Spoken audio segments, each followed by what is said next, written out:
പരിശുദ്ധ പരമദിവ്യകാരുണ്യത്തിന് നേരവും ആരാധനയും സ്തുതിയും പോഴ്ചയുണ്ടായിരിക്കട്ടെ.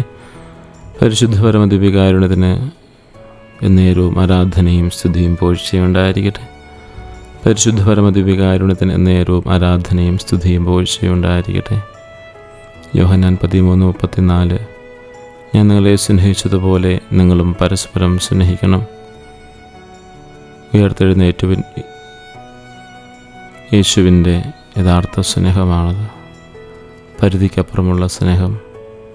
ഉയർത്തെഴുന്നേറ്റ യേശുവിൻ്റെ സ്നേഹം പൂർണ്ണമായും നിസ്വാർത്ഥമായും ശാശ്വതമാണ്.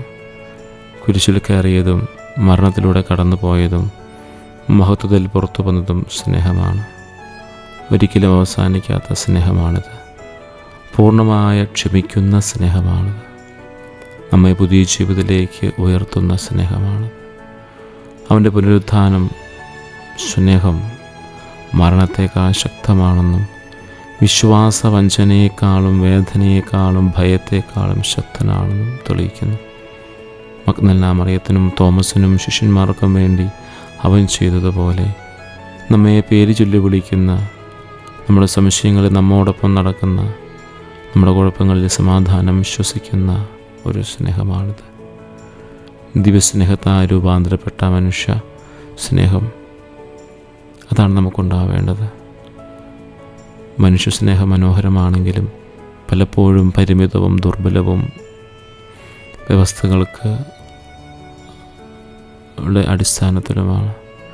എന്നാൽ ഉയർത്തെഴുന്നേറ്റ യേശുവിൻ്റെ സ്നേഹം നാം അനുഭവിക്കുമ്പോൾ നമ്മുടെ സ്നേഹം കൂടുതൽ കൂടുതൽ വർദ്ധിക്കുന്നു. സ്വാർത്ഥതയിൽ നിന്ന് സ്വാർത്ഥതയിലേക്ക് ക്രിസ്തു നമ്മെ സേവിച്ചതുപോലെ സ്വീകരിക്കാൻ മാത്രമല്ല, സേവിക്കാനും നാം ഇനി സ്നേഹിക്കണം. തകർന്നതിൽ നിന്നും പൂർണ്ണതയിലേക്ക് യേശുവിൻ്റെ സ്നേഹം കടന്നു വരണം. ഹൃദയങ്ങളെ, മുറിവുകളെ സുഖപ്പെടുത്തുന്ന ആഴത്തിലുള്ള ബന്ധങ്ങളെ നമുക്ക് ലഭ്യമാകും.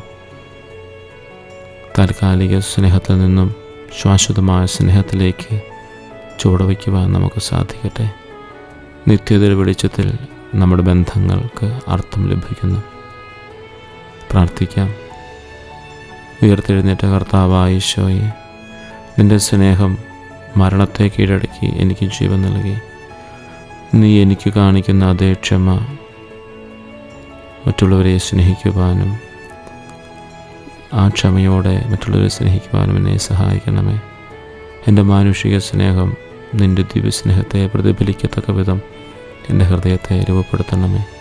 നീ സ്നേഹിച്ചതുപോലെ സ്നേഹിക്കാൻ എന്നെ പഠിപ്പിക്കണമേ.